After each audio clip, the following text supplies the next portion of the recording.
Kuyintokozo enkulu bangani bami ukuthi namhlanje uNkulunkulu siphila ithuba lokuthi sohlangana ndawonye. Children, it's wonderful that the Lord Jesus has given us another opportunity to meet together like this. Ngiyalithanda lolu hlelo olukhuluma ngabantwana olukhuluma ngezindaba zikaNkulunkulu ezikhanyisela abantwana. I love this program because it speaks about God's things to little children. Manje bangani bami enhlizweni yami kuyokwabekeka indaba yokuhlakanipha esikuthola kuNkulunkulu. So what God laid on my heart for today was the wisdom we get from the Lord Jesus. Ngithanda ukuthi xoxe indaba ke yendodana yenkosi kodwa eyaba nayo inkosi emveni kokudlula kababa wakhe. So today I want to tell you about the son of a king who became a king when his father passed away. Inkosi Solomoni yayindodana yenkosi uDavide. King Solomon, who was the son of King David. Uma sifunde incwadi yamakhosi bokuqala isahluko sesithathu siyofunda indaba ende emnandi kodwa ngeke sifunde konke namhlanje. You can read this wonderful story in the book of 1 Kings and chapter 3, but we won't read the whole story today. Lapha eqaleni ke bangani bami siyoxoxa nje ukuthi inkosi uSolomoni yayilele. So, children, at the beginning, when this story starts, King Solomon was sleeping. Wayesemncane futhi uSolomoni ngenkathi ethatha ubukhosi. And he was still a young man when he became king. uNkulunkulu wamvakashela ngephupho. God visited him through a dream. Uma ufunda lapha evesini lesihlanu encwadini ka1 Kings chapter 3 verse 5 kodwa egcineni uthi uNkulunkulu ephusheni. So if we read from the book of 1 Kings chapter 3 and the end of verse 5, we read there that God said, "Ask, what shall I give you?" Uthi cela lokhu othanda ukuba ngikunike khona. Ask, what shall I give you? Umbuzo omnandi lo wonke umuntu angajabulela ukuthi aveze okusenhlizweni yakhe akafuna ukuthi enzelwe khona. What a wonderful question. Wouldn't you like that question to be asked? And I'm sure you'd have many ideas about what you wanted. Kodwa yena ke masifunda lapha encwadini kaverse 7 uthi ngingumntwana omncane nje angikwazi nokungena nokuphuma njengoba ngizoba ngiyinkosi nje. But listen to what Solomon says there in verse 7. I am a little child. I do not know how to go out or to come in. Kuverse 9 uthi ngalokho yiphe inceku yakho inhliziyo elalelayo ukwahlulela abantu bakho ukuba ngahlukanise okuhle nokubi. And in verse 9 he says, therefore give to your servant an understanding or an obedient heart to judge your people, that I may discern between good and evil. For who is able to judge this great people? Lempendulo kaSolomoni yamthokozisa uNkulunkulu. And Solomon's answer pleased God.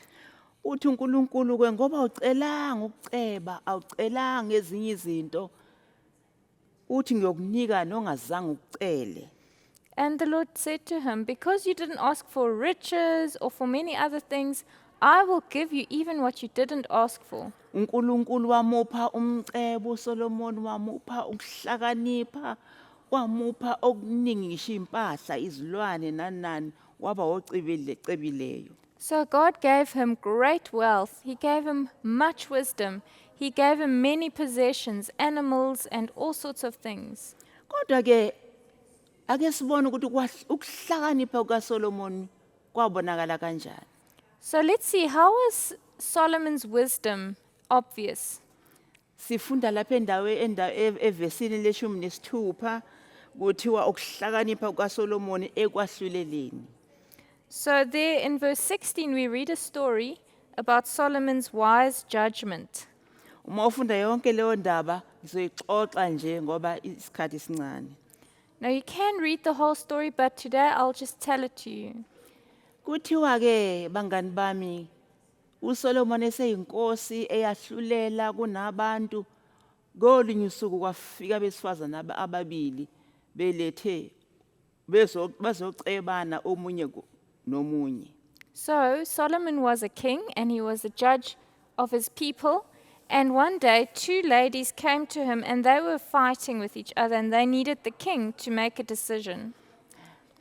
Khumbulani ukuthi uSolomoni wayelele uNkulunkulu wakhuluma naye wathi cela okufunayo ngizokwenzela khona. So remember, Solomon had been asleep. God appeared to him in a dream and said, "Ask whatever you want and I will do it for you." Umuthandi uyosibona isithombe lapho ethandaza khona ecela kuNkulunkulu ukuthi amuphe ukuhlakanipha. You can even see it in the picture, how he prayed and asked God for wisdom. Ukuhlakanipha kwaSolomon kwasebenza ke ngenkathi sekufika laba besifazana ababili. So when these two women came, Solomon's wisdom was very great. Solomon walalela bekukhona namabutho ukhona nabantu abaningi uzolalela manje ukuthi balethe ndabani laba besifazana. The courtroom or his throne room was full of people, many soldiers, and then these two women came and everyone was listening to their story. Uyafika oqala uthi inkosi sihlele endaweni eyodwa endlini eyodwa mina nalo wesifazana. So the one lady started, she told the king, "We stay together in the same room." Uthi kwakungekho umuntu mfokazi umuntu ofikayo endlini yethu sasibabili nje. It was just the two of us and there was no one else in the room with us. Uthi yena ngabeletha ingane endlini. And then I had a child, a small baby. Emva kwezinsuku ezintathu nalo wesifazana wabeletha. And after 3 days, this other lady also had a child. Manje indaba edabukisayo kuthiwa bobabili babe ngamantombazana bengabesifazane abaphuzayo utshwala. Now the sad thing is, it seems both of these women were drunkards. Manje omunye ke bangani bami walala phezulu kwengane yakhe edakiwe ebusuku. So the one lady, at night when she was drunk, she lay on top of her baby. Manje baxoxela inkosi ke leyo ndaba. And now they were telling the king the story. Uthi manje lo walala phezulu kwengane ebusuku. Manje mangithi ngiyavuka mina ngithi ngincelisa ingane yami ngibona ingane ifile. So the other lady, she slept on top of her baby and killed it. But then in the morning, when I took my baby, I saw but the baby is dead. Akuyona ingane yami le nkosi yami ingane ile ayithathile wathatha yakhe efile wazoyibeka la eduze kwami. Now what that lady did, she took her dead baby and she gave it to me and she took my living baby. So the living baby is my baby. Ngiyathemba ukuthi niyababona nabo esithombeni lo munye uguqeka amadolo omunye ume ngezinyawo bakhuluma nenkosi kanjalo. And so these two women had such a big argument about this, as you can see in the picture as well. Waphikisa ke lona oyewalala phezulu kwengane yakhe wanamandla waphikisa lo wesifazane baphikisana phambi kwenkosi. And the woman who had killed her baby denied it. And she said, "No, the living child is my child." And they had this big fight in front of the king. Kuthiwa ke bangani bami inkosi bangukuthi uNkulunkulu amupha futhi ukuhlakanipha kokuthi ahlukanise ke manje ukuthi uzothi ekabani lengane phakathi kwalabantu ababili. Now, what should the king have said? How was he going to decide whose baby is this between these two women? But God gave Solomon wisdom. Manje inkosi yayisithi ezincekweni zayo abalethe inkemba. So Solomon told his servants to bring him a sword. Wayesethi ke nkayeni umntwana nimsike phakathi omunye athathe ingxenye omunye wesifazane athathe ingxenye. And then he told the servants, "Cut that living child in half and give each half to each woman." Kuthiwa lapho isociality leqhayi ingane waguqa ngamadolo lo okuumama wengane. But now the child's real mother, she went onto her knees. Wancenga wakhalela inkosi. And she cried out to the king. Wathi hawu nkosi ungambulali angabulawa umntwana. And she pleaded and said, "Oh king, don't let my child be killed." Wathi inkosi ngicela umnike yena kunokuthi simbulale kungcona mthathe umntwana angafi ngoba wezwa kubuhlungu umzali ozele kuyavuka imsiko kuyena. And she said, rather let the other woman take the child than that the child must be cut, because she felt pain. It was her own child. Siyambona lapho nenkosi isiyahlukanisa ke manje. And then the king could make a judgment. Yathi inkosi, thathani lo mntwana nimnikeze lo mama okhalayo othi ayibulawe uyena umama walo mntwana. And the king said, all right, take this baby and give it to the mother who didn't want us to kill the child. It's her child. Wahlakanipha uSolomon ngoba efuna nokuzwa ukuthi ubani ozoba nemizwa kulabo mama ababili. Loyo ozokhala uyena mama womntwana. Solomon had the wisdom to know that I will know who the mother is if I do this, and the real mother will cry and it will be terrible for her. Lo ongasenamizwa ngoba ifile yakhe ingane uzothi cha ababulawo vele washo wathi cha akabulawa umntwana sihlukaniselane thatha upiece nami ngithatha upiece wami. But the other woman, what she said was, yes, let's cut the child in half, because she had no feeling. Anyway, her child was already dead. uSolomon kuthiwa waba nokuhlakanipha okuvela kuNkulunkulu. So Solomon had godly wisdom. Ukuhlakanipha bangani bami kuthiwa kudalula iqiniso noma ubufakazi ungebe bufihliwe. Wisdom can reveal the truth even where there's not evidence for it.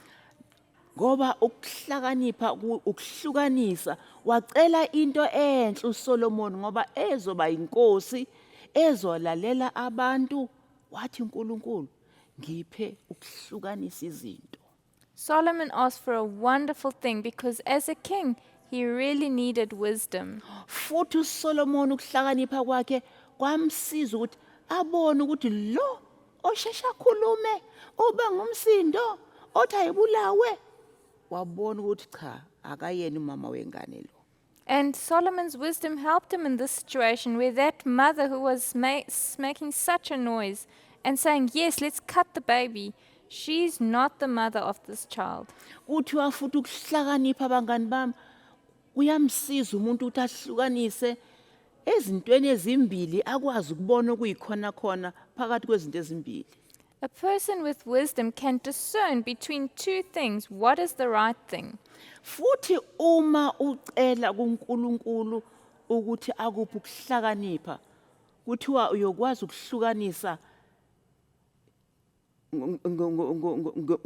ngenhliziyo nangengqondo ukwazi ukukuzwa nawe phakathi ukuthi ngizwa kanje kanti iqiniso livela kuNkulunkulu lelo. And if you ask for wisdom from God, then God will speak to your heart and you will be able to judge and discern in your heart what is the right thing that you should do. Kodwa namhlanje ke bangani bami abantu abaningi balahlekelwe ukuxhumana noNkulunkulu bafuna ukuhlakanipha kwasezweni okungabahlanganisi noNkulunkulu. But today, children, many people want wisdom that is worldly wisdom. That doesn't bring them closer to God. Lokhu kungikhumbuza indaba yenkosi yethu Jesu encwadini kaLuka isahluko sesibili. This reminds me of something about our Lord Jesus that we read in Luke chapter 2. Lapho sizwa ngoJesu owayelahlekile bemfuna abazali bakhe kodwa bayomthola kuphi phakathi ethempelini ekhuluma nabafundi nabapristi ebabuza nemibuzo. So Jesus was with his parents and then they lost him and they didn't know where he was. And where did they find him? They found him at the temple with the priests where he was asking them questions and speaking about the things of God. uJesu akayanga esikoleni lesi siyakusona kuthina siyofunda. Jesus didn't go to a school like we do. Kodwa ukuhlakanipha kwakhe eneminyaka e12 kwahlula abafundi akade enabo kuthiwa abafundisi akade bephendulana naye ethempelini. But his wisdom as a 12-year-old boy was so great that he even the priests and the teachers of the law couldn't even answer all his questions. abese kusikhumbuza ke bangani bami elinye izwi encwadini yezaga isahluko sika 9 verse 10 Isaac, amen. Proverbs 9 verse 10. yes. This reminds us of a portion of scripture that we find in Proverbs chapter 9 verse 10. Lithi bangani bami ukusaba uNkulunkulu kungukuqala kokuhlakanipha. The fear of the Lord is the beginning of wisdom. Ngabe wena uhlakaniphe kangakanani kanjani ukuhlakanipha kwakho kuxhumene nokumesaba uNkulunkulu na? So how is your wisdom? Are you clever just on its own? Or does your wisdom bring you closer to God?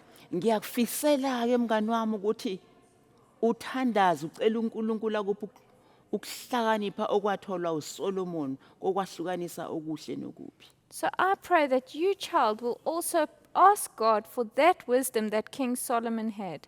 Ngiyakufisela futhi ukuthi uthi inkosi ngoba wakhuluma nabafundi umncane nami inkosi ikhuluma nami ngiphi ukuhlakanipha ngikwazi ukukhuluma nabantu nabangani bami ngikwazi ukuhlukanisa. And as God gave Solomon this wisdom while he was a young boy, you as a young child, you can also ask for it. And so you can make the right decisions.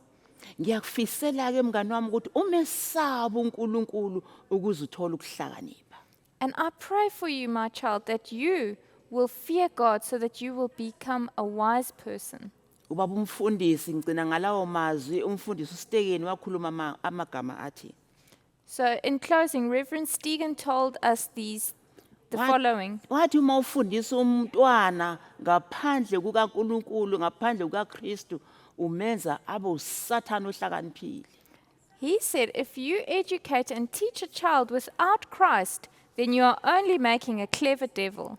Ngabe wena ke uhlakaniphile ngokaNkulunkulu noma uhlakaniphele okaSathani na? So are you clever and wise in the things of God or in the things of Satan? Khetha ke namhlanje uthi inkosi ngifisa ukuhlakanipha kwakho kwasezulwini okuyongipha impumelelo nengunaphakade. So you need to ask God to give you a heart of wisdom that will give you an eternal life in heaven. Cela ke sithandaze. Shall we pray together? Siyabonga baba wethu osezulwini ukusikhumbuza ukuthi masifuna ukuhlakanipha asize kuwe. Lord Jesus, we thank you for reminding us that if we want to be wise, that we must come to you. Nangu Solomon inkosi wayexhumene nawe uNkulunkulu ekwesaba. Yingakho wathi inkosi ngiphe ukuhlakanipha kokuhlukanisa okuhle nokubi. Here is Solomon, Lord, who was connected to you, and he prayed for godly wisdom that could help him discern between good and evil. Siyabonga futhi inkosi Jesu ukuthi wena weze emhlabeni wazoba isibonelo esihle wafika ngokuhlakanipha kwasezulwini. Thank you, Lord Jesus, that you also came to earth as a good example of heavenly wisdom. Ingakho Nkosi izwi lakho likhuluma nathi lithi ukuhlakanipha kokuqala kungumesaba uNkulunkulu. And that's why your word tells us, Lord, that the beginning of wisdom is the fear of the Lord. Sisizeke Nkosi ukuthi sihambe ezinyathelweni zakho. Help us, Lord Jesus, to walk in your footsteps. Sazi ukuthi singahlakanipha kangakanani emhlabeni soba osathana abahlakaniphileyo abangena uNkulunkulu. Lord, that we will realize if we are just clever in worldly things, then we'll become clever devils. Sisizeke Nkosi ngomsa wakho sihambisane nawe sikulalele ngekhathi zonke. Lord Jesus, help us to walk with you and to listen to you. Ngomsa wakho amen. By your grace, amen.